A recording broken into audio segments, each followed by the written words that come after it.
ஆதியாகமம் 21 அதிகாரம் 1 வசனத்திலிருந்து 7 வசனம் வரைக்கும் வாசிங்க.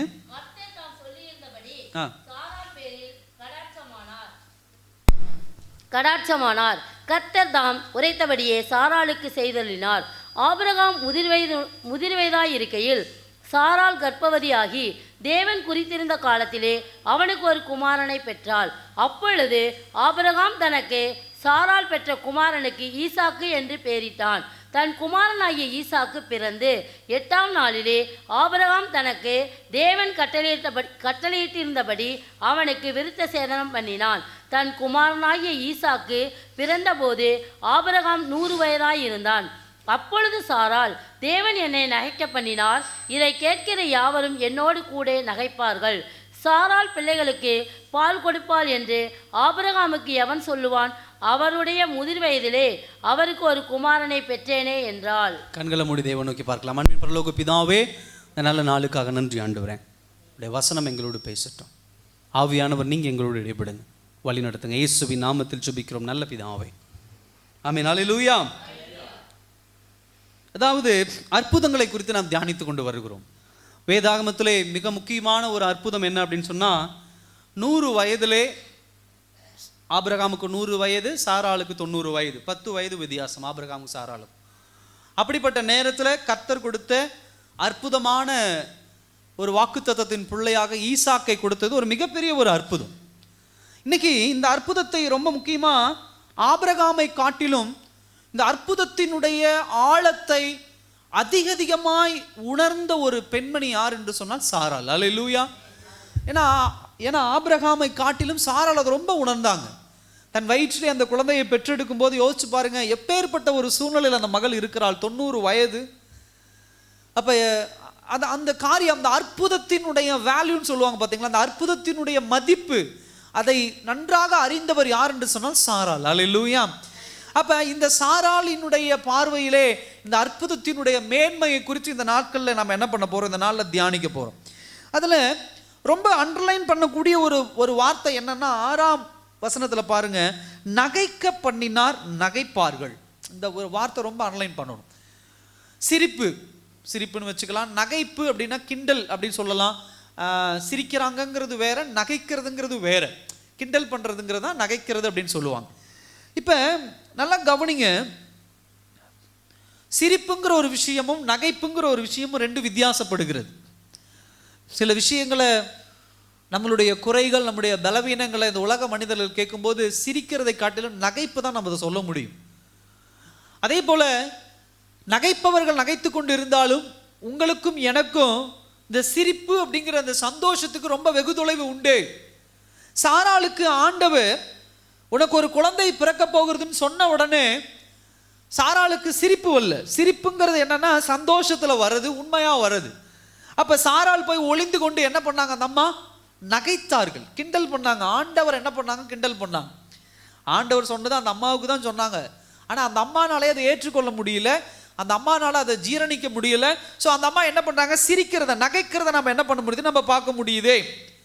சகோதர சகோதரியே, சாராளை போல இன்னைக்கு தேவனுடைய பிள்ளைகள் சில விஷயங்கள் நம்ம நகைத்து கொண்டுதான் இருக்கிறோமே தவிர சிரிப்பு நம்முடைய வாழ்க்கையில இல்லை. ஏன் அப்படின்னு சொன்னா, இன்னைக்கு இருக்கக்கூடிய சூழ்நிலைகள் ஒரு மனிதனுடைய நம்பிக்கையை உடைத்து அவனுக்கு கர்த்தர் கொடுக்கிற ஒரு சந்தோஷத்தின் மிகுதி, சந்தோஷத்தினுடைய ஒரு எண்டு தான் சிரிப்பு. அந்த சிரிப்பு இல்லாதபடி சோர்வடைந்து போய் இன்னைக்கு தேவ பிள்ளைகள் இருக்கிறத நம்ம பார்க்க முடியுது. தேவனுடைய கரம் வெளிப்படும் பொழுதுதான், தேவனுடைய அற்புதம் ஒரு மனுஷனுடைய வாழ்க்கையில வெளிப்படும் பொழுதுதான் சோகமோ நகைப்போ சிரிப்பாய் மாறும். இல்லைன்னா சோகப்பட்டுட்டு தான் இருக்கணும், இல்லை நகைத்து கொண்டு தான் இருக்கணும், கிண்டல் பண்ணிக்கிட்டு தான் இருக்கணும். நம்மளை நாமே கிண்டல் பண்ணிக்கலாம். சில நேரத்தில் சொல்றது உண்டு, நீங்கள் இது வாங்குவீங்க அப்படின்னு யாராவது சொன்னால் நானா ஏங்க நீங்கள் வேற அதெல்லாம் நான் போய் வாங்குவேனா, வீடு வாங்குறத பற்றிலாம் சொல்லுவாங்க. நீங்கள் பாருங்கள், 50 லட்ச ரூபாயில வீடு வாங்குவீங்கன்னா நம்ம உடனே என்ன பண்ணுவோம், என்ன பண்ணுவீங்க நீங்கள்? கோவம் வந்துருமா உங்களுக்கு? யாரை பாத்திரா சொன்ன 50 லட்ச ரூபாய்க்கு வீடு அப்படியே சொல்லுவீங்க? என்ன சொல்லுவீங்க?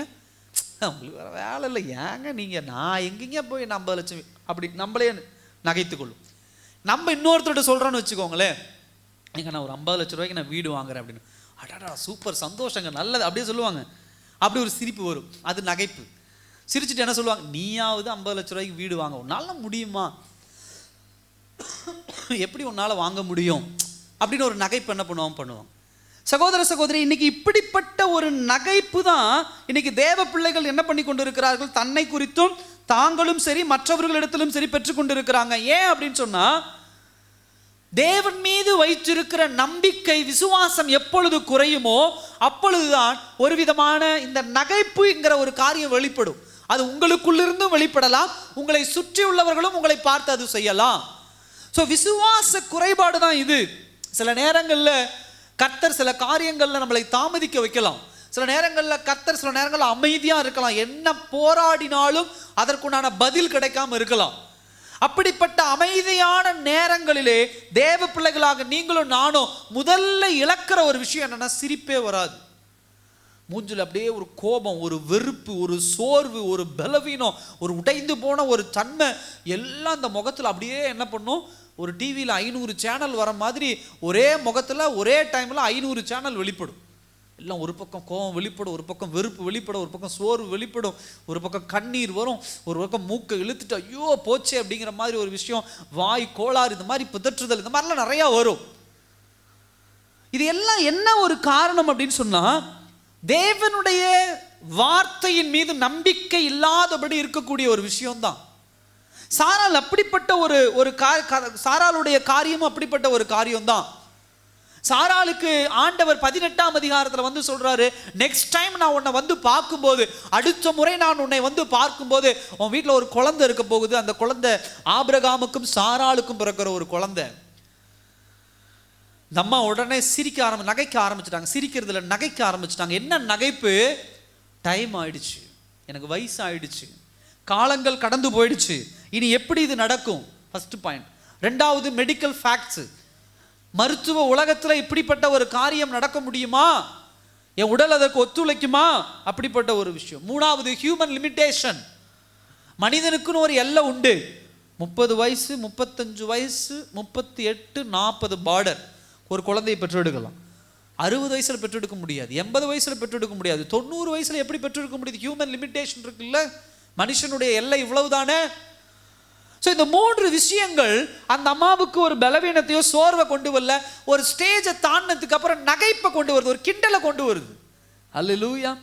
தேவ சமூகத்தில் சாராளை போல நீங்களும் நானும் கிண்டல் பண்ணிட்டு இருந்தோம் அப்படின்னா, இப்படிப்பட்ட கர்த்தர் சொல்ற வாக்கு தத்தங்களை வச்சுட்டு யாராவது ஒருத்தர் கிண்டல் பண்ணாங்களா, நம்மளும் அதுக்கு சிரிச்சுட்டு ஆமாங்க இனிமேலாம் நான் எங்கே வாங்க முடியும், ஆமாங்க இனிமேலாம் என் வாழ்க்கை எப்படி மாறும் அப்படின்னு கிண்டல் பண்ணீங்கன்னா 21ஆம் அதிகாரம் தான் உங்களுக்கு ஒரு பதில். அல்லேலூயா. கர்த்தர் மீது நம்பிக்கை இருக்கக்கூடிய பிள்ளைகள், விசுவாசம் உள்ள பிள்ளைகள் எந்த விஷயத்திலும் கிண்டல் பண்ண மாட்டாங்க. கர்த்தர் கொடுக்கிற வாக்கு தத்தம் தாமதம் ஆனாலும் கர்த்தரால் அது முடியாது என்கிற அர்த்தம் கிடையாது. அதற்குண்டான நேரம் வரும்போது, அதற்குண்டான காலம் வரும்போது, என்னுடைய ஹியூமன் லிமிட்டேஷன், என்னுடைய மனுஷனுடைய பலனற்று போனாலும், பலவீனன் ஆனாலும், இனிமேல் மனிதனால் கூடாது அப்படின்னாலும் தேவனால் என்ன பண்ணும் கூடும். அல்லேலூயா.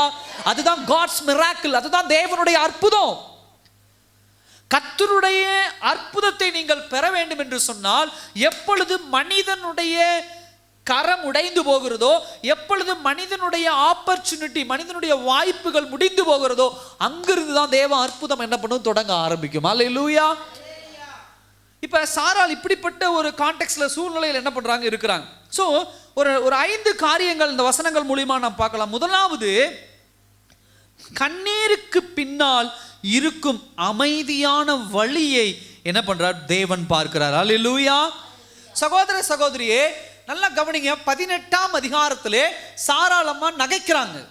21ஆம் அதிகாரத்திலே சாரா அம்மாவுக்கு இன்னொரு கேள்வி வருது. என்னன்னா, இப்ப சாராள் அம்மா நகைக்கல, கர்த்தர் செய்த அற்புதத்தினால என்ன பார்த்து நிறைய பேர் கிண்டல் பண்ணுவாங்க. அல்லேலூயா. நல்லா கவனிங்க. 18ஆம் அதிகாரத்துல சாராள் அம்மா நகைக்கிறாங்க, எனக்கு எப்படி குழந்தை பிறக்கும் அப்படின்னு சொல்லி.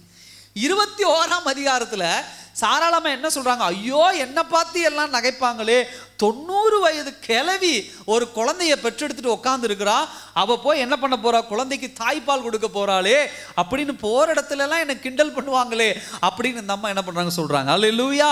நல்லா கவனிங்க. நகைத்த பெண்மணி இப்பொழுது அற்புதத்தை பெற்றுக்கொண்டு இன்னொருவரை குறித்து என்ன பண்ணுது, அந்த அம்மா கவலைப்படுது. அல்லேலூயா. இதுதான் கான்டெக்ஸ்ட், இதுதான் சூழ்நிலை. இப்போ நல்லா கவனிங்க, சாராள் அம்மாவுடைய நகைப்பு ஒரு பக்கம் இருக்கட்டும். எஸ், அந்த அம்மா நகைச்சாங்க, கிண்டல் பண்ணாங்க ஆண்டவரை, எல்லாம் உண்டு. ஏன் ஆண்டவருக்கு அந்த இடத்துல கோபம் வரல சொல்லுங்க? ஏன் ஆண்டவருக்கு அந்த இடத்துல கோபம் வரல? அதுக்கு என்ன காரணம் தெரியுமா? நல்லா கவனிங்க, உங்களுடைய நகைப்பை ஆண்டவர் சிரிப்பாய் மாற்றுவதற்கு முன்னாடி நீங்க நகைத்தீங்க பாத்தீங்களா, நீங்க கிண்டல் பண்ணீங்க பாத்தீங்களா, அதை ஆண்டவர் எப்படி புரிஞ்சுக்கிறாரு தெரியுமா? நீங்க கிண்டல் பண்றீங்கன்னு பார்க்கல, அந்த கிண்டலுக்கு பின்னாடி இருக்கக்கூடிய வலியை கர்த்தர் பார்க்கிறார். அல்லேலூயா. ஒரு மனவேதனை இருக்கும். அல்லேலூயா. என்னாலலாம் முடியாதுங்க, என்னால் எப்படி ஆகும், நான் எப்படி வாங்குவேன், நான் எப்படி இதை செய்வேன், நான் எப்படி இதை கடந்து போவேன், நான் எப்படி என் குடும்பத்தை தூக்கி நிறுத்துவேன், யாரால இது முடியாதுங்க, கர்த்தர் இடைப்பட்டா கூட என்னால முடியாது அப்படின்னு சொல்றத பார்த்தா நீங்களும் நானும் மனுஷங்களாகிய நமக்கு கோபம் வரும். ஆனா ஆண்டவர் கோபப்பட மாட்டார். நீங்க சொல்ற வார்த்தையினுடைய வலியை கர்த்தர் புரிந்து கொள்ளுகிறார். சாராளினுடைய வலியை கர்த்தர் புரிந்து கொண்டதனாலதான் சாராள் நகைக்கும் போது ஆண்டவருக்கு கோபம் வரல.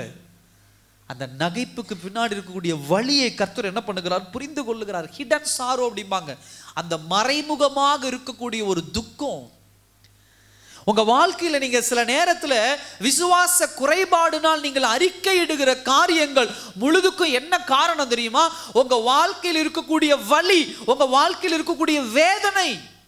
இதை கர்த்தர் உணர்ந்திருக்கிறார். அப்படி கர்த்தர் உணர்ந்ததுனாலதான் சில நேரங்கள்ல சில பலவீனங்கள் வரும்போது, சில சோர்வுகள் வரும்போதெல்லாம் எத்தனை முறை ஆண்டவரை கும்பிட்டு என்ன பிரயோஜனம், இந்த இயேசுவை கும்பிட்டு என்ன பிரயோஜனம், சொந்தக்காரங்களெல்லாம் விட்டு இந்த ஆண்டவரை கும்பிட்டு என்ன பிரயோஜனம், அப்படியெல்லாம் நீங்க பேசும்போதும் கர்த்தர் கோபப்படாம அமைதியா இருக்கிறார். அல்லேலூயா. ஒரு சாதாரண குடும்பத்துல ஒரு தாயினிடத்துல இந்த வார்த்தையை நீங்க சொல்லி பாருங்க, ஒரு தகப்பனிடத்துல இந்த வார்த்தையை சொல்லி பாருங்க, அதனுடைய ரியாக்ஷன் வேற மாதிரி இருக்கும். அல்லேலூயா. ஒரு மகன் ஒரு மகனோ ஒரு மகளோ ஒரு அம்மா கிட்டேயோ ஒரு அப்பா கிட்டேயோ, நீ எல்லாம் எதுக்கு என்ன பெத்த, நீ எல்லாம் எதுக்கு என்ன வளர்த்துன அப்படின்னு சொல்லி எப்படிப்பட்ட சூழ்நிலையிலிருந்து சொன்னாலும் அவங்க அம்மாவுக்கும் அவங்க அப்பாவுக்கும் என்ன வரும்? ஒன்று கோபம் அதிகம் வரும். போடா வெளியே, முதல்ல இல்லை பேசாதடா, முதல் வெளியே போடா, நீ இனிமே எங்களுக்கு பயனும் கிடையாது பிள்ளைங்க கிடையாது, போடா முதல் வெளியே அப்படின்னு சொல்லுவாங்க. இனிமே என் முகத்திலேயே முழிக்காதடா நீ, அப்படிதான் பேசுவாங்களோ தவிர, அது தாயா இருந்தாலும் சரி, தகப்பனா இருந்தாலும் சரி, கணவனா இருந்தாலும் சரி, மனைவியா இருந்தாலும் சரி, வலியை உணர்ந்து கொள்ள மனுஷனால முடியாது. நீ படுகிற வலி என்ன, நீ படுகிற வேதனை என்ன, உன்னுடைய வலியின் வேதனையினுடைய வெளிப்பாடு என்ன, அதை எதிர்க்க நிற்கிறவங்க, ஆப்போசிட்ல நிற்கிறவங்க புரிந்து கொள்ள முடியாம நீ வெளிப்படுத்துகிற வார்த்தையை மாத்திரம் தான் புரிந்து கொள்ளுவார்கள். நீ சொல்லுகிற வார்த்தையை மாத்திரம் தான் புரிந்து கொள்வார்கள். ஆனால் கர்த்தர் உன்னுடைய வார்த்தையை புரிந்து கொண்டு கோபப்படுகிற தெய்வம் அல்ல, உன் மனதின் வலியை புரிந்து கொள்ளுகிறவர். அல்லேலூயா. என் மகன் ஏன் இப்படி பேசுறா, என் மகன் ஏன் இப்படி பேசுறானா, 90 வயதாயோ அவளுக்கு குழந்தை இல்லை, உலகபூர்வமா இனி வாய்ப்பே இல்லை, இப்படிப்பட்ட துக்கம் அவளுக்குள்ள இருக்கிறனால தான், அந்த துக்கத்தின் வெளிப்பாடு தான் நான் கொடுக்கிற வாக்குத்தத்தத்தை அவ கிண்டல் பண்றா. நான் சொல்ற வார்த்தை அவ என்ன பண்றான், கிண்டல் பண்றதை நம்ம என்ன பண்ண முடியுது, நம்ம பார்க்க முடியுதே. சகோதர சகோதரியே, அதனாலதான் கர்த்தருடைய வாக்குத்தத்தங்கள் சில நேரங்களில் தாமதம் ஆகும் போது, கர்த்தருடைய ஆசீர்வாதங்கள் சில நேரத்தில் தாமதம் ஆகும் பொழுது கர்த்தருடைய அன்பு நம்மை சூழ்ந்து கொள்ளுகிறது. அல்லேலூயா. கர்த்தருடைய அன்பு சூழ்ந்து கொள்ளுகிறதுனால தான் ஒரு உபத்திரவம் வரும்போது, ஒரு பலவீனம் வரும்பொழுது, ஒரு பாடுகள் வரும்போதெல்லாம் நீங்க வேற மாதிரி ரியாக்ட் பண்ணும்போது அந்த அன்பு தான் உங்களை என்னையும் தேவனுடைய கோபாக்கினையிலிருந்து நம்மை பாதுகாக்குது. தேவனிடத்திலிருந்து வெளிப்படுகிற அன்பு தான் தேவனிடத்திலிருந்து வெளிப்படுகிற கோபாக்கினையும் என்ன பண்ணுது, பாதுகாக்கு. அல்லேலூயா. சில நேரத்தில் பிள்ளைகள் மீது அதிகமாக ஒரு கோபம் அடிச்சு பின்னி எடுத்துடணும், சூடு வச்சிடணும் அப்படின்னு வீட்டுக்கு வரது உண்டு. அந்த குழந்தைய பார்த்த உடனே, அந்த பிள்ளைய பார்த்த உடனே அந்த கோப ஆக்கினை அந்த பிள்ளை மேலே வெளிப்படுகிற அன்பு மூலியமா அப்படியே என்ன பண்ணிடும், பஸ்பமாயிடும். அல்லேலூயா. அடிக்கவும் மாட்டோம், சூடு வைக்கவும் மாட்டோம். அதுபோல தான் ஆண்டவர். நீங்கள் பேசும்போது ஆண்டவர் கோபம் வரும். எவ்வளோ நன்மையை செஞ்சுருக்கிறேன், இந்த ஒரு விஷயத்துக்கு என் பிள்ளை இப்படி பேசுகிறாளே, என் ஒன்று தூக்கி எரிஞ்சிட்டானே என் மகன் அப்படின்னு ஆண்டவர் கோபம் வரும். அந்த கோபத்தோடு உங்களை சந்திக்கும் போது, இருந்தாலும் என் பிள்ளை மேலே நான் அன்பு வச்சிருக்கேன், அல்லேலூயா, இருந்தாலும் என் பிள்ளை மேலே நான் கவனன்ட் உடன்படிக்கை நான் செய்திருக்கிறேன் அப்படின்னு சொல்லி தேவன் அமைதியாய் போகிறவர். அல்லேலூயா. அப்படி சாராளமா நகைத்த போதும் சாராமலம்மாவுடைய நகைப்பை காட்டிலும் அந்த நகைப்பில் இருக்கக்கூடிய வலியை கர்த்தர் என்ன பண்ணியிருக்கிறார், அறிந்திருக்கிறார். அல்லேலூயா. ஆண்டவரிடத்துல ரொம்ப பிடிச்ச ஒரு விஷயம் அதுதாங்க. எமோஷன்ஸ், ஒரு மனிதனுடைய உணர்வுகளை கர்த்தர் தெளிவாக புரிந்து கொள்ளுவார். உலக மனுஷன் புரிஞ்சுக்கவே முடியாது. நீங்கள் ஏன் அழறீங்க, நீங்கள் ஏன் கண்ணீர் சிந்துறீங்க, நீங்கள் ஏன் சிரிக்கிறீங்க, நீங்கள் ஏன் தூங்குறீங்க, நீங்கள் ஏன் தூக்கம் இல்லாமல் அவதிப்படுறீங்க, உங்களுடைய கோபம் ஏன், உங்களுடைய கண்ணீர் ஏன், உங்களுடைய உணர்வுகளை புரிந்து கொள்ளுகிற ஒரு தெய்வம். அல்லேலூயா. நிறைய விஷயங்கள் சொல்லலாம். நீங்கள் நல்லா கவனிங்க. ஒரு குஷ்டரோகி வரான். குஷ்டரோகி நினைச்சிருந்தா ஆண்டவர் என்ன பண்ணிருக்கலாம், சுகமாகு, அங்க டிஸ்டன்ஸ்ல இருக்கக்கூடிய குஷ்டரோகி இங்கிருந்தே, குஷ்டரோகி நீ சுகமாகு அப்படின்னு ஆண்டவர் சொல்லியிருக்கலாம். ஆனா ஆண்டவர் என்ன பண்ணாரு, தொட்டு சுகமாக்கினார். கிட்ட வாங்க, கரெக்ட் தான், வாங்க.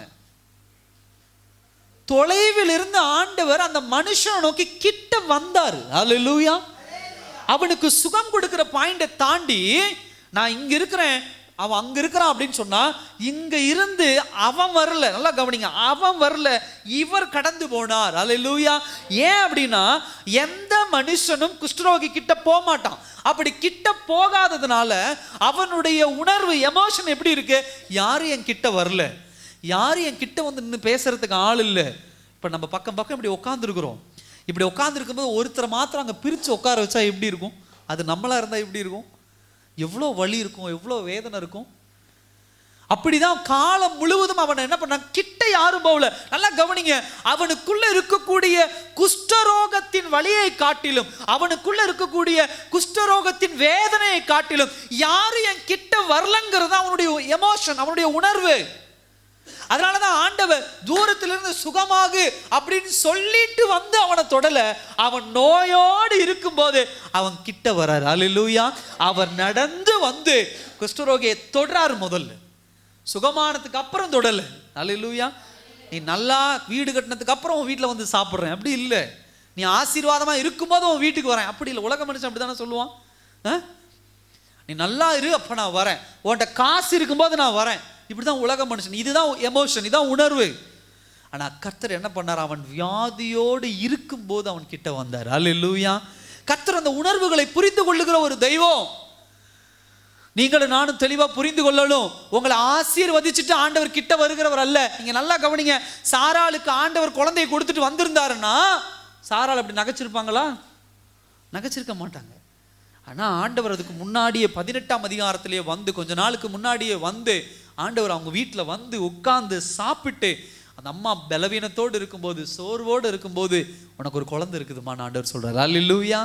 அந்த எமோஷன்ஸ் எனக்கு கிடைக்காது, எனக்கு இனி வாய்ப்பு இல்லை, எனக்கு இனிமேல் தகுதி இல்லை, என் பலன் இல்லை அப்படின்னெல்லாம் சொல்லும்போது அந்த உணர்வுகளை கர்த்தர் புரிந்து கொண்டு அந்த உணர்வுகளுக்கு கர்த்தர் கொடுக்குற ஒரு பதில் அவ்வளவு அழகான ஒரு பதிலாக நம்ம என்ன பண்ண முடியுது, நம்ம பார்க்க முடியுது. அல்லேலூயா. அதை தெளிவாக நம்ம பார்த்துக்கணும்.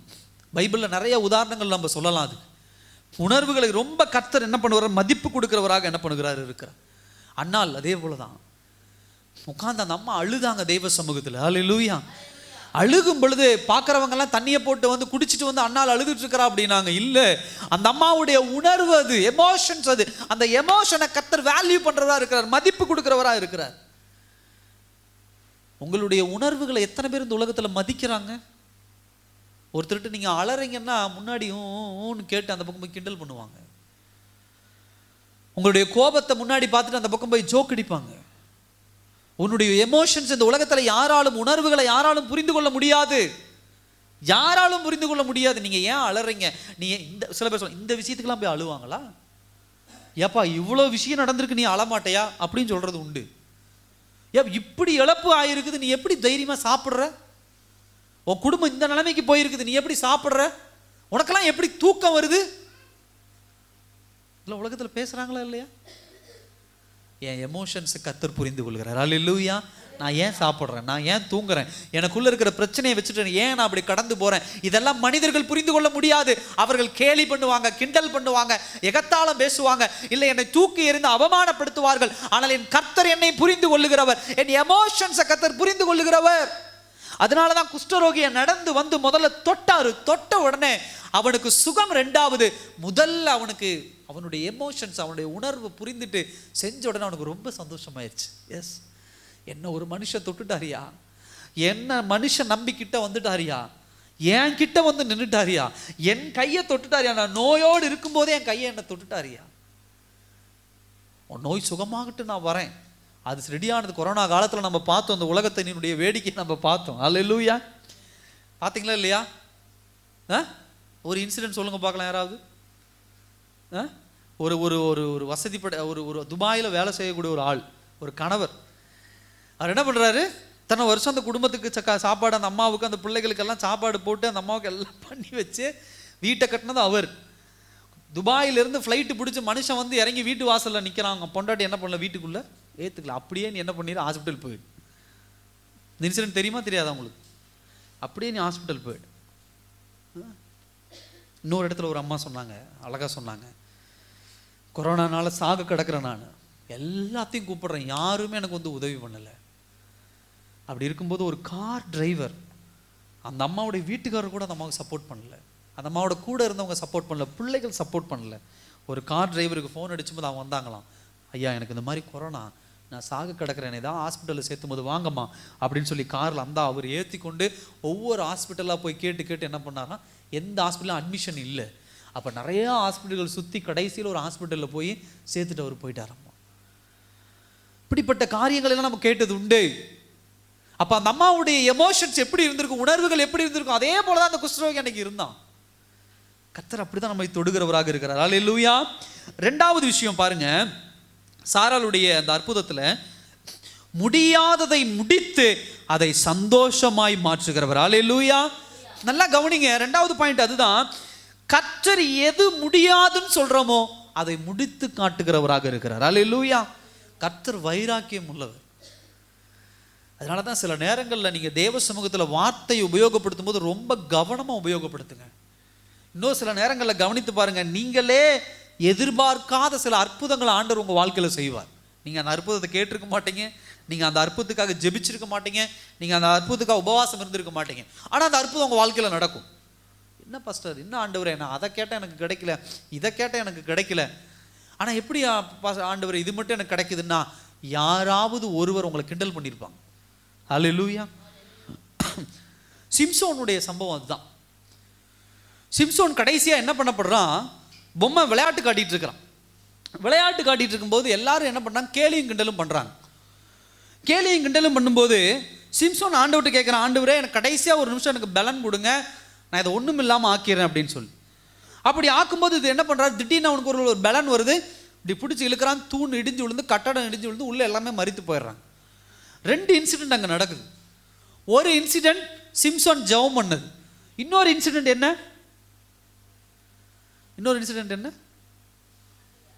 என்னம்மா, ஆண்டவருடைய அற்புதம், அது வேற.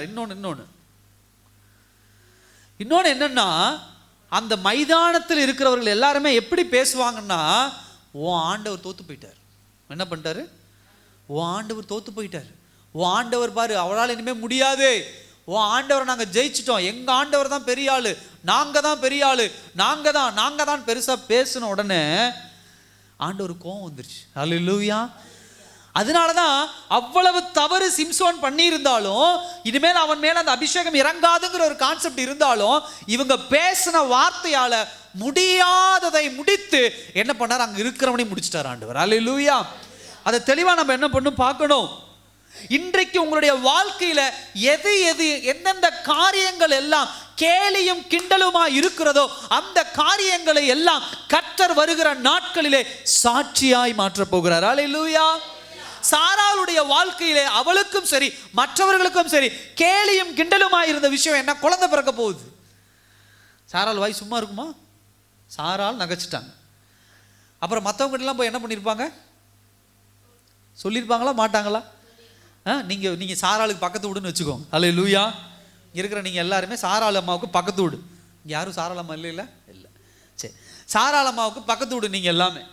இப்போ சாராள் அம்மா வந்து உங்ககிட்ட சொல்கிறாங்க, நேற்று ஆண்டவர் வந்தாருங்க எங்கள் வீட்டுக்கு, வந்து சொன்னார் அடுத்த தடவை நான் வரப்போகிறேன், இன்னும் 1 வருஷத்தில் உனக்கு குழந்தை வரப்போகுது அப்படின்னு சொன்னோம். நீங்களும் நானும் என்ன சொல்லியிருப்போம், என்ன சொல்லியிருப்பீங்க? எதுவுமே சொல்ல மாட்டீங்களா? ரொம்ப சந்தோஷம் தாங்க, சர்க்கரை போடுங்க வாயில் அப்படின்னு போடுவீங்களா? நீங்களாகட்டும் நானாகட்டும் ஒரு கிண்டல் பண்ணிருப்போம். ஒன்று அந்த அம்மாவுக்கு முன்னாடி பண்ணலினாலும் அந்த அம்மா சிரின்னு சிரிச்சிருப்போம். வீட்டில் ஆட்டு ஏங்க உங்களுக்கு தெரியுமா, அது என்னமோ ஆண்டவர் வந்தாராம் அவங்க வீட்டுக்கு, அந்த அம்மாட்ட சொன்னாராம் அடுத்த வருஷம் என்ன, அந்த அம்மாவே சொல்லி சிரிக்குதுங்க. அந்த அம்மாவே 90 வயசு எனக்கு எங்க குழந்தை பிறக்க போகுது. அப்ப கர்த்தர் சொல்லுகிற வாக்கு தத்தங்கள் சில நேரத்துல கேலியும் கிண்டலுமா இருக்கலாம். அல்லேலூயா. கர்த்தர் செய்ய போகிற அற்புதங்கள் சில நேரத்துல கேலியும் கிண்டலுமா இருக்கலாம். ஆனா ஒண்ணு புரிந்து கொள்ளுங்க, கர்த்தர் இடைபடும் பொழுது இந்த கேலியும் கிண்டலும் தான் எதிர்காலத்துல என்னவா மாறும், சாட்சியாய் மாறும். அல்லேலூயா. அதனாலதான் சாராளமா 21ஆம் அதிகாரத்துல சொல்றாங்க, இந்த அம்மாவை குறித்து அந்த அம்மா கவலைப்படல.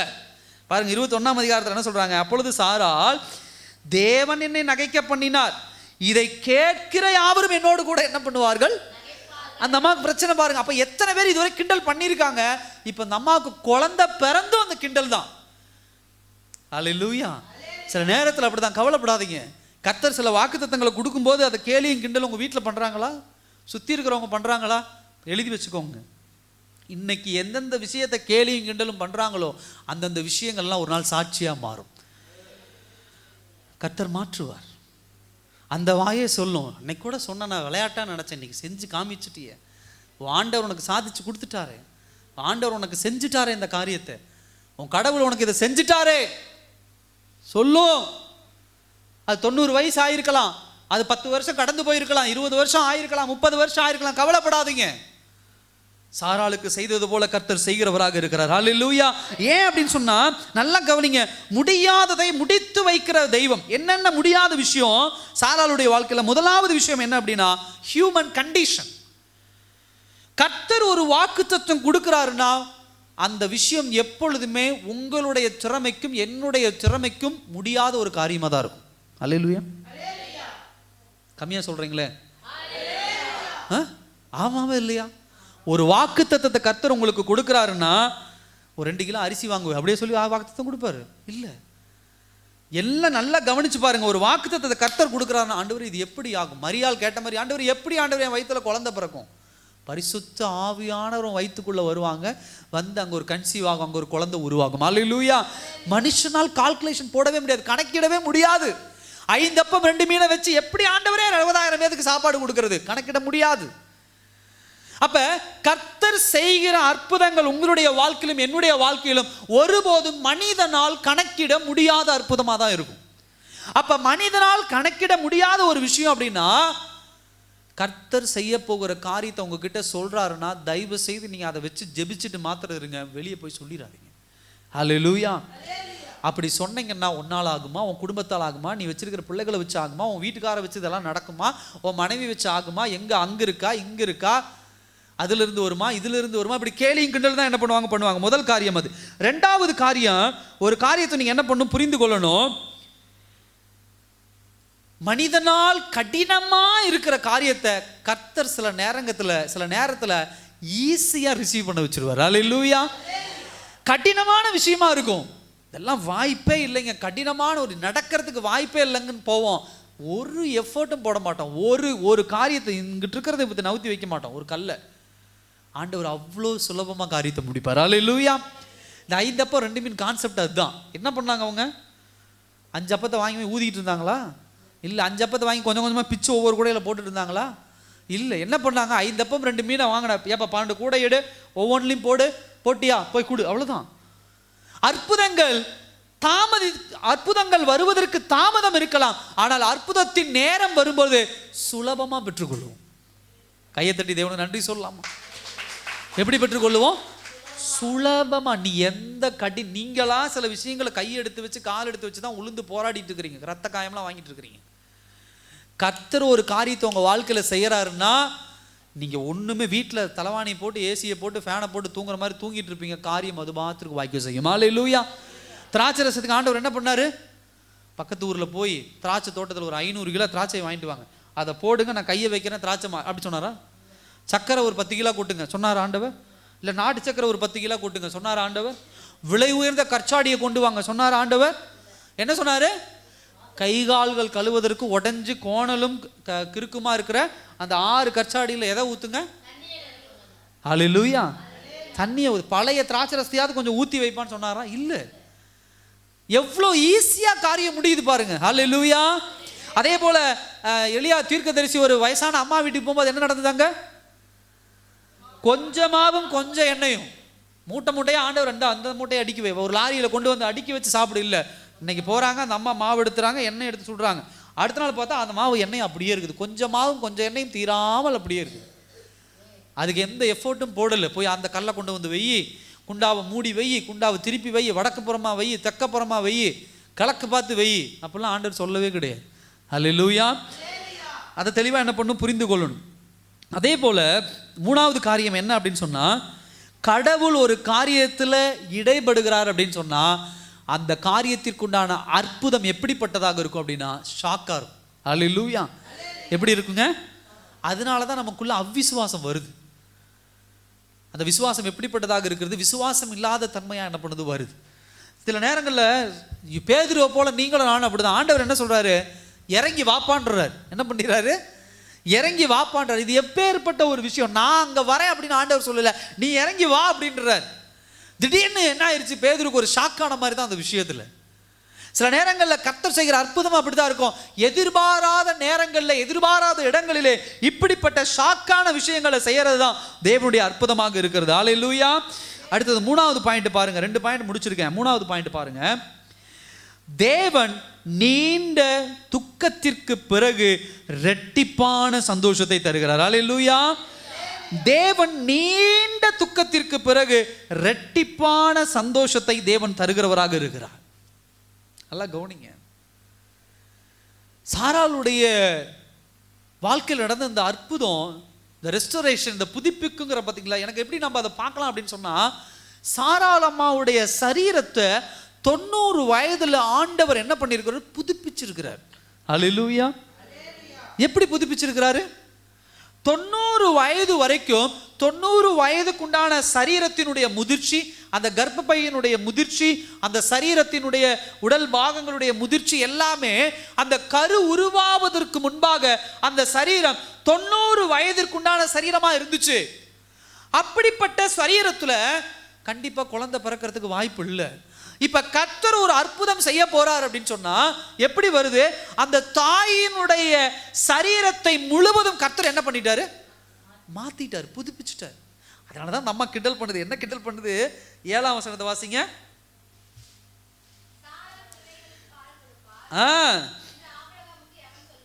அல்லேலூயா.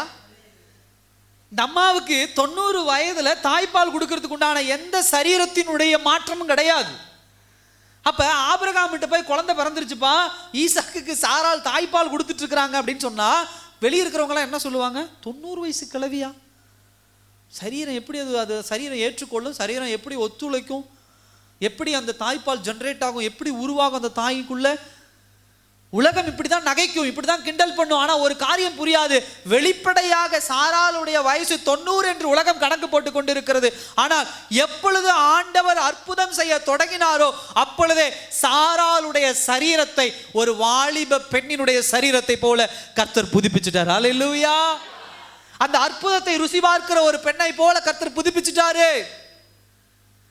சகோதர சகோதரி, அதுதான் மிகப்பெரிய ஒரு ஆசீர்வாதம், ஒரு இரட்டிப்பான சந்தோஷம். அப்படின்னா என்னன்னா, முதலாவது அற்புதம், இரண்டாவது அந்த அற்புதத்தை பெற்றுக் கொள்ளுகிற ஒரு புதுப்பிப்பை ஒரு கர்த்தர் உங்களுடைய வாழ்க்கையிலும் என்னுடைய வாழ்க்கையிலும் செய்கிறவராக இருக்கிறார். அல்லேலூயா. அதுதான் மிகப்பெரிய ஒரு ஆசீர்வாதம். சாராளமாக்கு தெரிஞ்சிருச்சு, நான் கண்டிப்பா தாய்ப்பால் நான் கொடுத்துருவேன். இது விளையாட்டா கடந்து போற விஷயம் இல்லை. நான் அது விளையாட்டா கடந்து போக முடியாது. கொஞ்சம் நிதானமா யோசிச்சு பாருங்க. அப்ப குழந்தையை பெற்று அந்த குழந்தையை வயிற்றுக்குள்ள வளர்த்தி அந்த குழந்தையை வெளியே கொண்டு வருவது மாத்திரமல்ல, இந்த அம்மாவுக்கு இருக்க அடுத்த ஒரு மிகப்பெரிய ஒரு கேள்வி, என் குழந்தைக்கு நான் தான் தாய்ப்பால் கொடுப்பேன், இந்த சரீரம் எனக்கு எப்படி ஒத்துழைக்கும், அந்த சரீரத்தினுடைய ஸ்ட்ரக்சர் எப்படிப்பட்டதா இருக்கும், அந்த தாய்ப்பால் கொடுப்பதற்குண்டான அந்த வடிவமைப்பெல்லாம் இருந்திருக்குமா ஒரு 90 வயதினுடைய கிழவியினுடைய உடம்பு? அப்ப என்ன அர்த்தம், உடம்பு வேணா ஒரு கிழவியினுடைய உடம்பு, 90 வயதுடைய ஒரு கிழவியின் உடம்பாக இருக்கலாம், ஆனால் கர்த்தர் அந்த உடம்பை புதுப்பிச்சிட்டார் ஆண்டவர். அல்லேலூயா. சோ புதுப்பிப்பும் குழந்தை பிறப்புமான இரட்டிப்பான நன்மையை கர்த்தர் யாருடைய வாழ்க்கையில கொடுத்தா? அல்லேலூயா. கர்த்தர் ஒரு அற்புதத்தை உங்க வாழ்க்கையில செய்யறாருன்னா கவனிங்க. இந்த அதை வச்சுக்கொண்டு தூக்கி கொடுத்துட்டு போற தெய்வம் அல்ல. ஒரு அற்புதத்தை ஆண்டவர் செய்யறாருன்னா அந்த அற்புதத்தை எடுத்து கொள்ளுகிற, தாங்கிக் கொள்ளுகிற, அந்த அற்புதத்தை பயன்படுத்துகிற, அதிலே சந்தோஷம் அடைய முதலாவது நம்மை ஆண்டவர் புதுப்பிக்கிறவராக இருக்கிறார். அல்லேலூயா. அந்த புதுப்பிப்பு இல்லை அப்படின்னு சொன்னா கர்த்தர் கொடுக்கிற அற்புதத்தினுடைய ஆழத்தை, கர்த்தருடைய அற்புதத்தின் மேன்மையை புரிந்து கொள்ள முடியாது. அல்லேலூயா. சைக்கிளே ஓட்ட தெரியாதவங்களுக்கு சைக்கிள் கொடுத்தா எப்படி இருக்கும்? சொல்லுங்க, நீங்களே சொல்லுங்க. தள்ளிட்டு கூட போக முடியாது. ஒரு அம்மா இருக்காங்க, தள்ளிட்டு கூட போக முடியாது. சில பேர் அப்படி தான் வண்டி வாங்கி வச்சு இப்படி கையை கட்டி பார்த்துட்டே இருப்பாங்க. ஏங்க அப்படின்னா, டிரைவர் போட்டு ஒட்டிக்கிறேங்க, அதை போட்டு ஒட்டிக்கிறேங்க, இதை போட்டு. ஏங்க நீங்கள் ஓட்டல, நான்லாம் ஓட்டலிங்க. அப்போ அந்த வாகனத்தினுடைய அந்த அந்த டேஸ்ட்டை ருசி பார்க்க முடியுமா? அல்லேலூயா. வீட்டில் ஃபுல்லாக என்ன பண்ணுறாங்க, குலோப் ஜாமுன் செஞ்சு வச்சுட்டு சுகர் பேஷண்ட்டாக இருக்கிறவங்க, இல்லைங்க பார்த்துக்கிறேங்கன்னா எப்படி இருக்கும்? அந்த குலோப் ஜாமுக்கு யூஸ் இருக்கா? அப்போ ஆண்டவர் என்ன பண்ணுவார், முதல்ல உங்களுடைய சுகர் வியாதியை எடுத்து போட்டுருவார். அல்லேலூயா. அப்புறம் தான் குலோப் ஜாமுனை கொடுப்பார். அற்புதத்தினுடைய ஆழம் அதுதான். தேவன் ஒரு அற்புதத்தை செய்யறாருன்னா அதனுடைய டேஸ்ட்டை உணர வைப்பார். நல்லா கவனிங்க, அந்த கானா ஒரு கல்யாணத்தில் ஆண்டவர் ஒரு அற்புதம் செஞ்சார். என்ன அற்புதம் செஞ்சாரு? அவங்க கேட்டது என்னது? திராட்சை. எல்லா அற்புதத்தையும் நான் முடிச்சிடறேன் பிரசங்கத்தில். அவர் கேட்டது என்ன? திராட்சை ரசம் வேணும். அது முதல் அற்புதம். அப்போ திராட்சை ரசம் வந்துருச்சு. ரெண்டாவது அற்புதம் என்ன?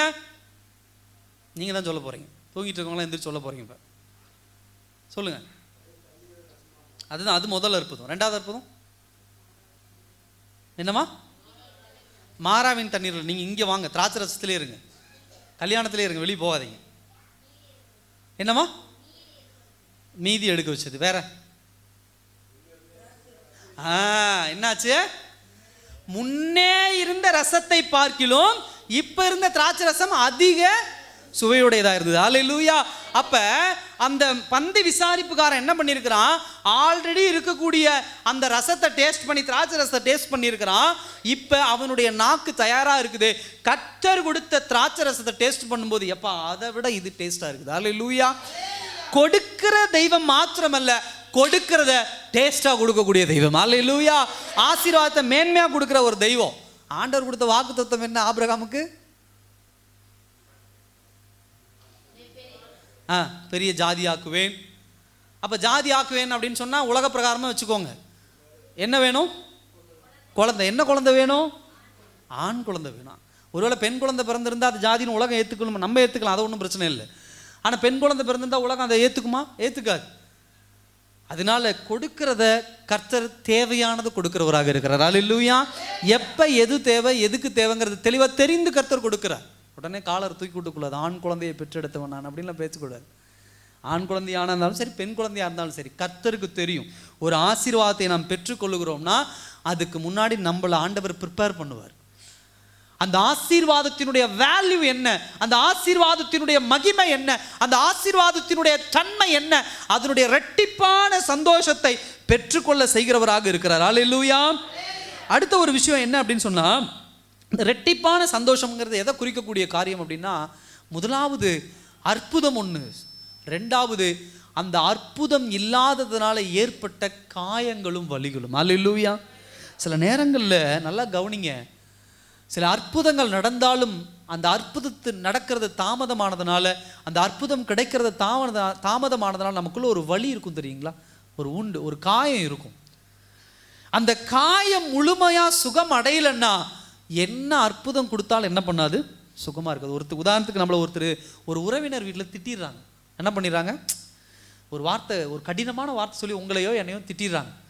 திட்டிட்டு ஒரு 5-6 மாதம் கழித்து உங்களை கூப்பிட்டு வீட்டில் சாப்பாடு போடுறாங்க. எப்படி சாப்பிடுவீங்க? நல்லா நான்வெஜ், நல்லா சிக்கன் இருக்குது, மட்டன் இருக்குது, ஃபிஷ் இருக்குது, எல்லாமே இருக்குது, உங்களுக்கு பிடிச்ச சாப்பாடுன்னு வச்சுக்கோங்களேன்.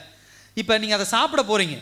இப்போ சாப்பிட போகும்போது அதை ரசித்து சாப்பிடுவீங்களா, இல்லை 6 மாதத்துக்கு முன்னாடி உங்களை திட்டுன காயம் வலியும் அங்கே இருக்குமா இருக்காதோ? அது இருந்துட்டு போகுது பாஸ்டர், முன்னாடி சாப்பிடுவோம் அப்படியா? இல்லை. அவங்க என்ன செஞ்சு வச்சாலும் அதில் நமக்கு என்ன கிடையாது, ஒரு சந்தோஷம் இருக்காது, ஒரு திருப்தி இருக்காது. ஏன்? அவங்க ஒரு வேளை வந்து, அம்மா நான் பேசுனது தப்பு, அது என் மேலே தான் தப்பு, அந்த வார்த்தையை நான் விட்டுருக்கக்கூடாது, உன்னை வெளியே போன்னு சொல்லியிருக்கக்கூடாது, அந்த கெட்ட வார்த்தையை நான் பேசியிருக்கக்கூடாது, உன்னை நான் காயப்படுத்தியிருக்கக்கூடாது, என்னை மன்னிச்சிரு. அதை மனசில் வச்சுட்டு சாப்பிடாமல் இருக்காது, தயவு செய்து அதெல்லாம் மறந்துரு, என்னை மன்னிச்சிரு, சாப்பிடுன்னு சொன்னால் அதுக்கப்புறம் நம்ம அதை எப்படி சாப்பிடுவோம்? இன்னும் கொஞ்சம் கொண்டாந்து வைங்க அப்படின்னு நம்ம என்ன பண்ணுவோம், கேட்டு சாப்பிடுவோம். கர்த்தர் அப்படிதான். ஒரு அற்புதத்தை செய்கிறாருன்னா நீ அழுதியா அழுதுட்டு போ, காயப்பட்டியா காயப்பட்டுட்டு போ, வேதனையா இதை புடி வச்சுட்டு போ அப்படின்னு சொல்லுகிற தெய்வம் இல்லை. அல்லேலூயா. ஒரு அற்புதத்தை ஆண்டவர் கொடுக்கிறாருன்னா முதலாவது உனக்குள்ள ஏற்பட்டிருக்கிற காயங்களையும் வலிகளையும் வேதனைகளையும் கர்த்தர் பரிபூரணமா மாற்றுகிறவர். அல்லேலூயா. அதுதான் மிகப்பெரிய ஒரு பாடம் இந்த குஷ்டரோகியினுடைய அற்புதத்துல. அவன் அற்புதம் சுகத்தை பெற்றுக்கொள்வதற்கு முன்னாடி இத்தனை நாட்களாக அந்த ஊர் ஒதுக்கி வைத்திருந்தது பார்த்தீங்களா, அதில் அவனுக்கு என்ன பண்ணுச்சு, மனசு உடைஞ்சு போய் கிடந்தான். அந்த அந்த அந்த குஷ்டரோகத்தால் ஏற்பட்ட காயத்தை காட்டிலும் அந்த குஷ்டரோகத்தை வைத்து மக்கள் பேசின காரியங்கள், மக்கள் செய்த காரியங்கள் அவனுக்குள்ள பயங்கர வலி வேதனையாக இருந்துச்சு. ஆண்டவர் அதை தெளிவாக புரிஞ்சுட்டார். சாராளுக்கு அப்படிதான். சாராளையும் ஏகப்பட்ட பேர் கிண்டல் பண்ணிட்டு இருந்திருப்பாங்க, கேலி பண்ணிட்டு இருந்திருப்பாங்க. ஆபிரகாம் கிளம்பும் போது நிறைய பேர் கூட வந்தாங்க. அப்போ ஆபிரகாம் எல்லாத்தையும் சொல்லியிருப்பான், ஆண்டவர்னு ஒரு தெய்வம் என்ன அழைச்சிருக்கிறாரு, அவர் இப்படி ஜாதியை பெரிய ஜாதியாக மாற்றுவன் சொல்லியிருக்கிறார், கடற்கரை மணலை போல மாற்றுவன் சொல்லியிருக்கிறாரு, வானத்தின் நட்சத்திரங்களை போல மாற்றுவன் சொல்லியிருக்கிறாரு. அப்போ அடுத்த வார்த்தை என்ன சொல்லுவாங்க, ஏப்பா உன் பொண்டாட்டிக்கு வயசு 90 ஆகி போச்சு, இன்னுமே எங்கள் குழந்தை பிறக்க போகுது.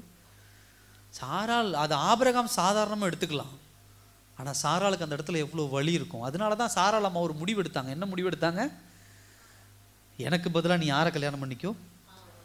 சாராளுக்கு பாருங்க, ஆபிரகாமால குழந்தை பெற்றுக்கொள்ளக்கூடிய பலன் இருக்குது, ஆனால் என்னால் குழந்தை பெற்றக்கூடிய பலன் இல்லைங்கிறத அந்த அம்மாவுக்கு எப்படி அந்த கான்ஃபிடன்ஸ் உடஞ்சி போச்சு. ஏன் உடஞ்சி போச்சு சொல்லுங்க பார்க்கலாம். ஜனங்கள் ஆபிரகாமை டார்கெட் பண்ணல, யாரை டார்கெட் பண்ணாங்க? அல்லேலூயா. இன்னைக்கு உலகம் அப்படிதானே, பிரச்சனை இருக்கிறவன டார்கெட் பண்ண மாட்டாங்க. நம்ம ஒன்றுமே பண்ணாமல் நம்ம இருக்கிறோம் பார்த்தியா, நம்மள தான் உன்னால் ஆகாது, உன்னால் கையாலாகாது, உன்னால் முடியாது, உன்னால் இதெல்லாம் கிடையாது, உன்னால் இது ஆக முடியாது, நீ தகுதி இல்லை, நீ ஆட்கள் இல்லை. சில நேரத்தில் நம்ம சொல்கிறது, நான் என்னங்க பண்ணேன், எனக்கு இதுக்கு சம்பந்தமே கிடையாது. எங்கள் ஆபிரகாமால குழந்தை ஆகாரை வைத்து பெற்றுக்கொள்ள முடியும் அப்படின்னா ஏன் என்னால் பெற்றுக்கொள்ள முடியாதா அப்படிங்கிற நம்பிக்கை சாராளுக்குள்ளே உடைந்து போவதற்கு ஒரு முக்கிய காரணம், உலகம் முழுவதும் யார் வசைபாடி கொண்டே இருந்தா, சாரால வசைபாடு, உன்னால முடியாது, உனக்கு 90 வயசு ஆயிடுச்சு, நீ கிளவி ஆயிட்ட, பிள்ளை பேரு பெறுவதற்குண்டான எல்லா காரியமும் உனக்கு நின்று போயிற்று என்று சொல்லி சாரால கிண்டல் பண்ணிக்கிட்டே இருந்தாங்க. கர்த்தர் அதை உடைத்து போட்டார். அல்லேலூயா. 4வது ஒரு காரியம் பாருங்க, விசுவாசம் உங்களை மறுசீரமைப்பு செய்து மகிழ்ச்சியில் நிலைநிறுத்துகிறது. அல்லேலூயா.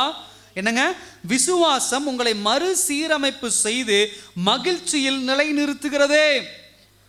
சகோதர சகோதரியே, விசுவாசம் மாத்திரம்தான், நல்லா கவனிங்க, விசுவாசம் மாத்திரம்தான் உங்களை என்ன பண்ண வைக்கும், தேவனுக்குள்ள உங்களை சஸ்டெயின் பண்ண வைக்கும், நிலைநிறுத்த வைக்கும். நீங்க தேவனுக்குள்ள தேவ வார்த்தையின் மீது விசுவாசம் குறைய குறைய சாராளை போல உலகம் பேசுகிறத கேட்டுட்டு ஆகார வீட்டுக்குள்ள கொண்டு வந்துடுவீங்க. சத்தம் ஒரு அல்லேலூயா சொல்லுங்க. ஆபிரகாமுக்கும் சாராளுக்கும் இருந்த ஒரு மிகப்பெரிய வித்தியாசம் அதுதான். ஆபிரகாமுக்கு விசுவாசம் நல்லா இருந்துச்சு, சாராளுக்கு விசுவாசம் இல்லை. ஏன் அப்படின்னா உலகம் என்ன பண்ணுச்சு, சாராளை வசைபாடிக்கிட்டே இருந்துச்சு. சாராளால் குழந்தை பெற்றுக்கொள்ள முடியாது, சாராளால் குழந்தை பெற்றுக்கொள்ள முடியாது, சாராளால் குழந்தை பெற்றுக்கொள்ள முடியாது, சாராளால் முடியாது, சாராளால் முடியாது அப்படின்னு சொன்ன உடனே சாராளுக்குள்ள இருந்த விசுவாசம் உடைந்து போனதுனால என்னை கொண்டு ஆண்டவர் செய்ய மாட்டார், அதுக்கு பதிலாக நான் வேற ஒரு பிள்ளையை கூட்டிகிட்டு வந்துடுறேன், வேற ஒரு லேடியை நான் கூட்டிகிட்டு வந்துடுறேன்னு சொல்லி ஆகாரை கொண்டு வந்து ஆபிரகாம் கையில் கொடுத்து குழந்தையை பெற்றுக்கொடு அப்படின்னு கேட்குறான். ஏன் 100 வயதில் ஆபிரகாமும் ஆகாரும் சேர்ந்து ஒரு குழந்தையை பெற்றெடுக்க முடியும்னா, அதே 90 வயது கொண்ட சாராளும் 100 வயது கொண்ட சாராளும் 100 வயது கொண்ட ஆபிரகாமும் ஏன் குழந்தை பெற்றுக்கொள்ள முடியாது? அல்லேலூயா. முடியும். ஆனால் யாருக்கு விசுவாசம் இல்லாமல் போச்சு? கர்த்தரோடு தேவ சமூகத்தில் கிறிஸ்தவ வாழ்க்கையில் பின்மாற்றத்தில் போகிற ஒரு ஸ்டேட்டஸில் இருக்கீங்க, ஒரு நிலைமையில் இருக்கீங்கன்னா நீங்கள் எல்லாம் சாராள் கோஷ்டியாக இருக்கிறீங்க. ஆபிரகாமால குழந்தையை பெற்றுக்கொள்ள முடியும் போது என்னால் ஏன் முடியாது? காத்திருந்திருக்கலாம்ல, ஏன் ஆகார கூட்டிட்டு வந்த நீ? அப்ப விசுவாசம் தான் உங்களுக்குள்ள என்ன பண்ணிட்டே இருக்கும், சீரமைப்பு பண்ணிக்கிட்டே இருக்கும். சீரமைப்பு அப்படின்னு சொன்னா ஆங்கிலத்தில் அழகான ஒரு வார்த்தை ரெஸ்டோரேஷன் அப்படிம்பாங்க. கர்த்தர் உங்களுக்கு செய்ய போகிற அற்புதத்திற்கு உங்களை புதுப்பித்து கொண்டே வந்து கொண்டே இருக்கும். அல்லேலூயா. வெளியரங்கமா என்ன வேணா மாற்றம் நடந்திருக்கலாம், வெளியரங்கமா எப்படிப்பட்ட சூழ்நிலைகள் வேணா இருக்கலாம், அதே போல உள்ளான சரீரத்திலும் பல மாற்றங்கள் நடந்திருக்கலாம். அதை பார்த்து பயப்படக்கூடாது. கர்த்தர் மீது விசுவாசம் கொண்டிருந்தீங்க அப்படின்னு சொன்னா இன்னைக்கு சாராள் சந்தோஷத்தோடு அந்த குழந்தைய கையேந்தி இருக்கலாம். அற்புதத்தை பெற்றுக்கொண்டாலும் சாராளுக்குள்ள ஒரே கலக்கம், ஒரே பயம். ஐயோ எல்லாம் எனக்கு கிண்டல் பண்ணுவாங்களே, நான் போய் தாய்ப்பால் கொடுக்க போறேனே, ஃபீட் பண்ண போறேனே, அதை வச்சு எல்லாம் கேலி பண்ணுவாங்களே, கிண்டல் பண்ணுவாங்களே. சகோதர சகோதரி, விசுவாச குறைபாடு இருந்துச்சு அப்படின்னா பின்மாற்றத்துக்குள்ள நேரா நீங்க என்ன பண்ணுவீங்க? கடந்து போவீங்க. கீழ்ப்படிதல் இருந்துச்சு அப்படின்னு சொன்னா தேவ சமூகத்துல இப்படிப்பட்ட மறுசீரமைப்புக்கு உங்களை அர்ப்பணிச்சு உங்களை தயார்படுத்தி கொண்டே இருப்பீங்க. நான் அடிக்கடி சொல்றது அதுதான். கர்த்தருடைய வாக்குத்தத்தமோ, கர்த்தருடைய அற்புதமோ, கர்த்தருடைய அதிசயமோ நம்முடைய வாழ்க்கையில தடைபட்டு போவதுக்கு உண்டான ஒரு மிகப்பெரிய காரணம் என்ன தெரியுமா? அந்த அற்புதத்திற்குண்டான ப்ரிப்பரேஷன் மோடில், அந்த அற்புதத்திற்குண்டான தயார் நிலைமையில கர்த்தர் உங்களை என்னை வடிவமைச்சிட்டு இருக்கிறார். அல்லேலூயா. அதை தருவார். தேவன் செய்கிற அற்புதமும் அதிசயமும் ஒருபோதும் தேவ அன்பை விட்டு வழிவழிக்கு கொண்டு போயிடக்கூடாது. அதுல ஆண்டவர் ரொம்ப கவனமா இருப்பார். சில நேரங்களில் நாம செய்யற தவறுகளினால் தான் தேவ அற்புதத்தை பெற முடியல. ஏன் அப்படின்னு சொன்னா சின்ன சின்ன காரியங்கள் அற்புதம் கிடைச்சோன்னா ஆண்டவர் விட்டு விலகிடுறோம். அது ஒரு பெஸ்ட் எக்ஸாம்பிள் சொல்லுவாங்க. என்ன சொல்லுவாங்க அப்படின்னு சொன்னா, கிணறு ஃபுல்லா ஆசீர்வாதத்தை ஆண்டவர் வச்சிருப்பார். ஒரு பக்கெட் ஆசீர்வாதத்தை எடுத்துட்டு இதுதான் ஆசீர்வாதம் தூக்கிட்டு ஓடி போயிடுறது. கிணறுக்குள்ள ஆசீர்வாதம் இருக்குன்னு தெரியறது இல்லை, பக்கெட்டுக்குள்ள தான் ஆசீர்வாதம் இருக்குன்னு அந்த துளியோட தூக்கிட்டு அந்த கம்மியா இருக்கிறத தூக்கிட்டு ஓடிடுறோம். கர்த்தர் அப்படி இல்லை. கீழ்ப்படிங்க தேவனுக்கு. தொடர்ந்து காலம் ஆயிருக்கலாம், நேரம் ஆயிருக்கலாம், காலங்கள் கடந்து போயிருக்கலாம். சாராளை போல உங்களுக்கு வயது ஆயிருக்கலாம், நேரங்கள் கடந்து போயிருக்கலாம், பல பேர் உங்களை கேலியும் கிண்டல் பண்ணியிருக்கலாம். அப்படி பண்ணாலும் விசுவாசத்துல குன்றி போகாதீங்க. கர்த்தர் உங்களை குடும்பத்தை ப்ரிப்பேர் பண்ணிட்டு இருக்கிறார், தயார்படுத்தி கொண்டு இருக்கிறார். அவர் கொடுக்கிற ஆசீர்வாதம் ஒருபோதும் உங்களையோ, உங்க பிள்ளைகளையோ, உங்களுடைய கணவரையோ மனைவியோ தேவனை விட்டு பிரிச்சிடக்கூடாது. இன்னைக்கு நிறைய ஆண்டவருடைய பிள்ளைகள் அந்த காரியத்துல ஸ்டெடியா இல்லாதனால ஆரம்ப நாட்களில் பக்தி வைராக்கியமாக இருக்கிறோம். அற்புதங்கள் வந்த உடனே, அதிசயங்கள் நடந்த உடனே இந்த மனுஷங்கிட்ட இருக்கிற புத்தி அப்படியே ஆண்டவர்கிட்ட போயிடுறோம். அல்லேலூயா. நல்லா கவனிச்சு பாருங்க. நான் எல்லாத்தையும் சேர்த்தான் சொல்கிறேன், யாரையும் நான் பாயிண்ட் அவுட் பண்ணல, என்னையும் சேர்த்தான் சொல்கிறேன். நமக்கு உண்டான ஒரு புத்தி, அந்த புத்தி ஒருத்தர்கிட்ட ஒரு காரியம் ஆகணும்னா அவ்வளோ ஆக்டிங் பண்ணுவோம், அவ்வளோ இருப்போம். நம்ம தலை சரி சரி சரி ஆமாங்க ஆமாங்க இல்லைங்க அப்படின்னு. அந்த காரியம் முடிஞ்சிருச்சு அப்படின்னு சொன்னால் நீ என்ன சொல்கிறது? அது வரைக்கும் என்ன ஜாதின்னு தெரியாது, அது வரைக்கும் நீ பெரியாளா நான் பெரியாளான்னு தெரியாது. அதுக்கப்புறம் அந்த காரியம் நடந்துருச்சுன்னா நீ யாருன்னு தெரியுமா, நான் யாருன்னு தெரியுமா, நீ எந்த ஊருக்காரன் தெரியுமா, நான் எந்த ஊருக்காரன் தெரியுமா. கீழ்ப்படிதல் இல்லை. இது மனுஷங்கிட்ட இருக்கிற புத்தி. தேவ பிள்ளைகள் கவனமா எச்சரிக்கையா இருங்க. கர்த்தர் ஒரு காரியத்தை செய்யறாரு, உங்களை ப்ரிப்பேர் பண்றாரு அப்படின்னா ஒப்பு கொடுங்க. தேவ சமூகத்தில் தயார்படுத்துறாரு, ஒப்பு கொடுங்க. சின்ன சின்ன காரியத்தில் கர்த்தரிடத்துல முரண்டு பிடிச்சு போறதுனாலதான் கர்த்தர் பெரிய அற்புதத்தை உங்க வாழ்க்கையில, என் வாழ்க்கையில செய்ய முடியல.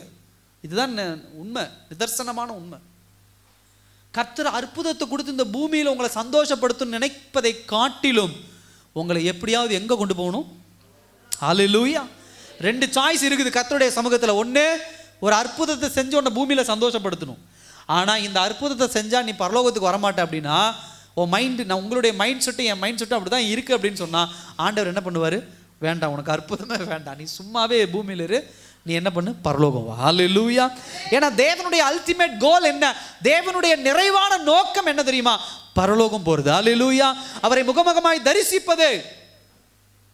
அப்ப ஒரு அற்புதம் கிடைக்கிற வரைக்கும் நீ விசுவாசத்துல ஸ்ட்ராங்கா இருக்கிறேன்னா ஆண்டவர் நினைப்பார், ஓ ரைட்டு, இந்த அம்மாவுக்கு ஒரு காரியத்தை, இந்த அம்மாவுக்கும் இந்த ஐயாவுக்கும் இந்த குடும்பத்துக்கும் ஒரு காரியத்தை செய்யலைன்னா நம்ம கிட்ட பற்றுதலா இருப்பாங்க, செஞ்சுட்டா காணாம போயிடுவாங்க. ஒரு சின்ன விஷயம் நடந்துட்டா காணாம போயிடுறது. ஜபம் இல்லை, வேதவசன வாசிப்பு இல்லை, தேவனுக்குன்ற பக்தி வைராக்கியம் இல்லை, சபைக்கு வர்றதில்லை. ஆக மொத்தம் ஒரு 3 மாசம் கழிச்சு பார்த்தா அவங்க ஆண்டவருடைய பிள்ளையா இல்லை உலகத்தின் பிள்ளையாங்கிற ஒரு சந்தேகம் வர அளவுக்கு பின்மாற்றத்தில் போயிடுறோம். போகாதீங்க. சின்ன சின்ன காரியங்களில் எவ்வளோ உண்மையாக இருக்கிறோமோ அதிலிருந்து தான் ஆண்டவர் பெரிய அற்புதங்களை செய்வார். அல்லேலூயா. சின்ன விஷயத்தை பெறும்போது இன்னும் உங்களுடைய விசுவாசம் எப்படிப்பட்டதாக இருக்கும். அதான் அடுத்த பாயிண்ட் என்ன அப்படின்னா, கிராட்டிடியூட், நன்றி செலுத்துதல். நன்றி மறக்கிறத கர்த்தர் விரும்புகிற தெய்வம் இல்லை. 10 குஷ்டரோகிகளுக்கு ஆண்டவர் சுகம் கொடுத்தார். எத்தனை குஷ்டரோகி திரும்பி வந்தாங்க? தேவன் எவ்வளவு அற்புதம் செஞ்சார். ஏசு கிறிஸ்து மரித்து பரலோகம் போன பிறகு மேல் வீட்டறையில் எத்தனை பேர் கூடியிருந்தாங்க? எத்தனை பேர்? சத்தமா சொல்லுங்க. அவ்வளோ பேர் தான் ஆண்டவருக்கு நம்பி வந்தாங்க. ஆனா அன்னைக்கு அந்த 5 அப்பம் 2 மீன் எவ்வளவு பேர் சாப்பிட்டாங்க? 5000 புருஷர்கள்மா. 5000 புருஷர்கள் மேல மனைவிமார்கள், பிள்ளைமார்கள். ஆதார் கார்டு வச்சு அடையாளம் போட்டு பார்த்தோம்னா போயினே இருக்கும். வரும் 20,000. நான் சும்மா சொல்றேன், ஒரு ஃப்ளோக்குள்ள சொல்றேன். அந்த காலத்துல ஒரு குடும்பத்துக்கு ஒரு குழந்தை கிடையாது நம்மள மாதிரி. இன்னைக்கெல்லாம் 3 4 5ன்னு போய்கிட்டே இருக்கும். அப்ப ஒரு பெரிய கும்பல் 20,000. அப்ப மேல் வீட்டர்கள் எவ்வளவு கூடி இருக்கணும்? இல்ல எவ்வளவு கூடி இருக்கணும்? 20,000 பேர். அதுக்கு மேல அற்புதங்கள் நடந்தது. 10 குஷ்டரோகிகள் சுகமானாங்க. அப்ப கவனிங்க, கிராட்டிடியூட் இல்ல, தேவனுக்கென்று நன்றி செலுத்துகிற தன்மை இல்ல. அப்ப எப்பொழுது தேவனுக்கு நன்றி செலுத்துகிற ஒரு தன்மை வருதோ அதை ஆண்டவர். ஒரு வசனத்தை மாத்திரம் வாசிங்க, நான் சீக்கிரம் முடிக்கிறேன். 1 தெசலோனிக்கேயர் 5ஆம் அதிகாரம் 18ஆம் வசனத்தை வாசிங்க. 1 தெசலோனிக்கேயர் 5ஆம் அதிகாரம் 18வது வசனம்.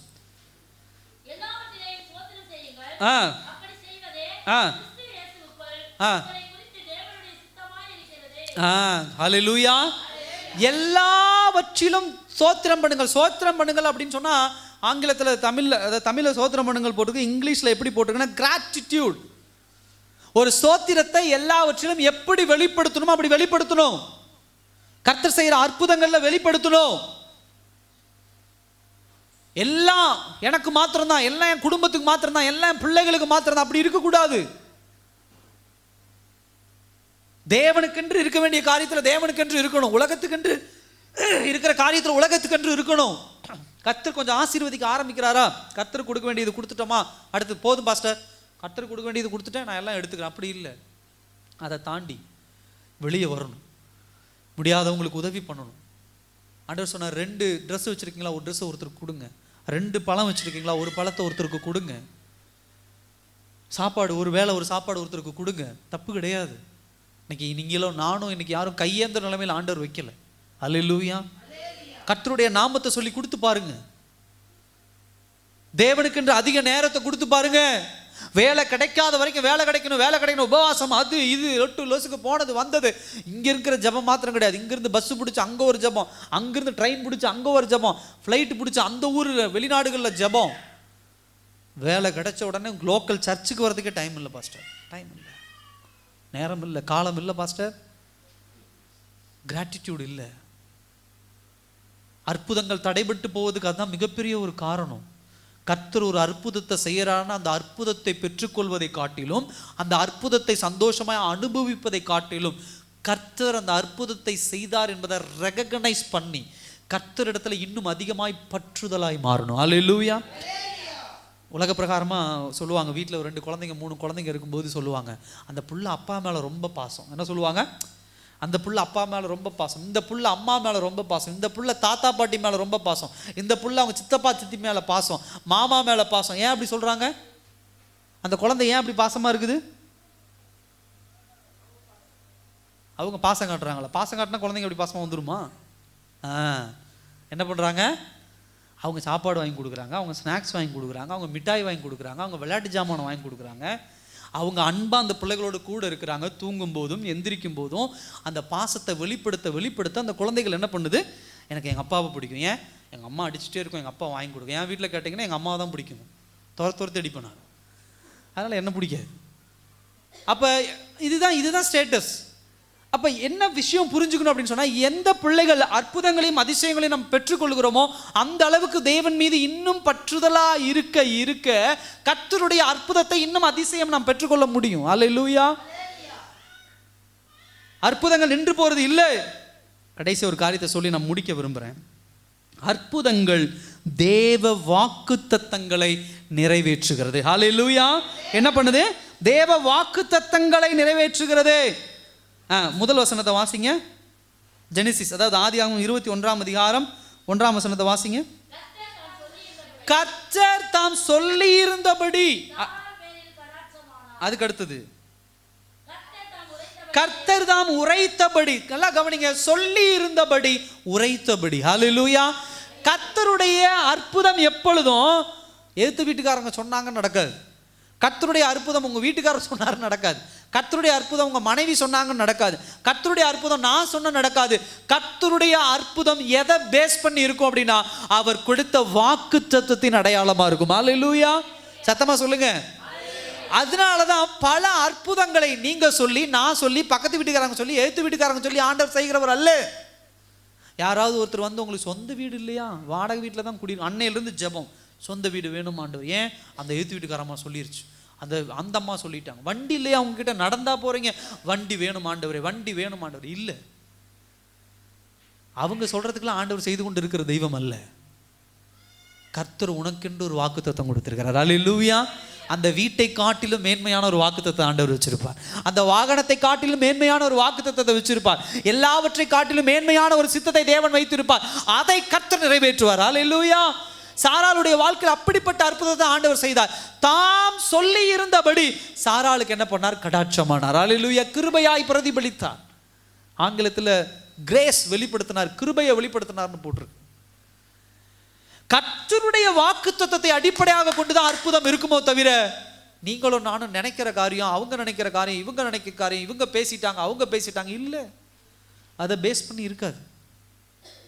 இன்னைக்கு தேவ பிள்ளைகள் அற்புதங்களை ரெகக்னைஸ் பண்ணாமல் இருக்கிறீங்க, புரிந்து கொள்ளாமல் இருக்கிறீங்க. ஆண்டவர் உங்களுக்கு என்ன வாக்குத்தத்தம் கொடுத்தாரோ அதை நிறைவேற்றிட்டு வரார்.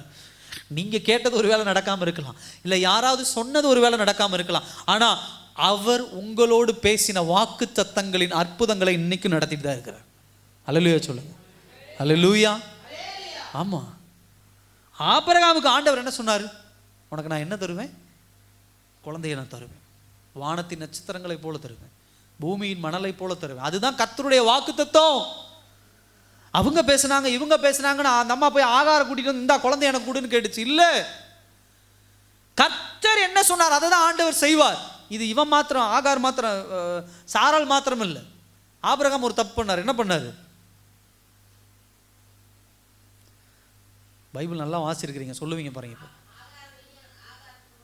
ஆகார் திருமணம் பண்ணிக்கிட்டார். அது வந்து இவங்க இந்த அம்மா போட்ட பிளான், வீட்டம்மா போட்ட பிளான். ஐயா ஒரு பிளான் போடுவார். இல்லை இல்லை, அதுக்கு அதுக்கு அதுக்கு அதுக்கு அதுக்கு முன்னாடி ஒரு பிளான் வரும். அதிகம் போய் வாசிங்க இன்னைக்கு உட்காந்து. எலியேசரை கூட்டிட்டு வந்து இவன் தத்து பையன்னார். அல்லேலூயா. சொன்னாரா இல்லையா? சொன்னாரா இல்லையா? நான் புதுசாக ஸ்டோரி ஏதாவது சொல்கிறேன்னா? கரெக்டாக பைபிள் தானே பேசுகிறேன். ரைட். அந்த அம்மா என்ன பண்ணுச்சு? ஆகார கூட்டு வந்து கையை வச்சு இணைச்சி வச்சு, இனி இதான் மனைவியை குழந்தைய பெற்றுக் கொடுன்னு அந்த அம்மா சொல்லுச்சு. இவர் ஐயா என்ன பண்ணாரு? தான் கூட இருந்த எலியேசரை கையை பிடிச்சி கூட்டு வந்து, ஆண்டவரே இனி எனக்கு இனிமேல் குழந்தை இருக்காது, அதனால எலியேசரை நான் என்ன பண்ணிக்கிறேன்? தத்து எடுத்துக்கிறேன். தத்து எடுத்துட்டு நான் என்ன பண்ணேன்? இவன் மூலியமாக சந்ததி பெருகட்டும். அதுக்கு ஆண்டவர் என்ன சொன்னார்? போய் வேலை என்னமோ பாரு, உன் சந்ததி அப்படி தான் இருக்கும் லிட்டரலா. உனக்கு எதுக்கு ஆகாவலி வேலை? உனக்கு ஆண்டவர் தெளிவாக சொல்லுவார், உனக்கும் சாராளுக்கும் பிறக்கிற ஒரு சந்ததி. அல்லேலூயா. கால நேரங்கள் தாமதம் ஆன உடனே இவங்களுக்குள்ள திட்டங்களும் பிளான்ஸும் வருது. ஆகாரை வச்சு ஒரு திட்டம், எலியேசரை வச்சு ஒரு திட்டம். ஆண்டவர் சொன்னார், உனக்கும் சாராளுக்கும் பிறக்கிற குழந்தை தான் நான் வாக்குத்தத்தமாக கொடுத்துருக்கிறேன். அல்லேலூயா. அந்த வாக்குத்தத்தம் நிறைவேறாதபடி எப்பேற்பட்ட இடைஞ்சல்கள் இருந்தாலும் சரி, அது அத்தனையும் உடைத்து மனிதனால் கூடாததை நான் உன் வாழ்க்கையில் நிறைவேற்றுவேன். அல்லேலூயா. யாரோ ஒருத்தர் வந்து சொல்றது இல்ல, எலியேசர் திடீர்னு உள்ள வந்துட மாட்டான், ஆகார் திடீர்னு உள்ள வந்துட மாட்டான், இஸ்மவேல் திடீர்னு உள்ள வந்துட மாட்டான். நீ நினைக்கிறத செய்யறதுக்கு நான் இல்லை. நான் என்ன வாக்குத்தத்தம் கொடுக்கிறனோ, நான் என்ன உடன்படிக்கை உன்னோடு செய்து வைத்திருக்கிறனோ, அதை உன்னுடைய வாழ்க்கையிலே அற்புதமாய் நிறைவேற்றுவேன். அல்லேலூயா. எல்லாரும் இருக்கிற இடத்துல எழுந்து நிற்கலாமா அந்த நாள்ல?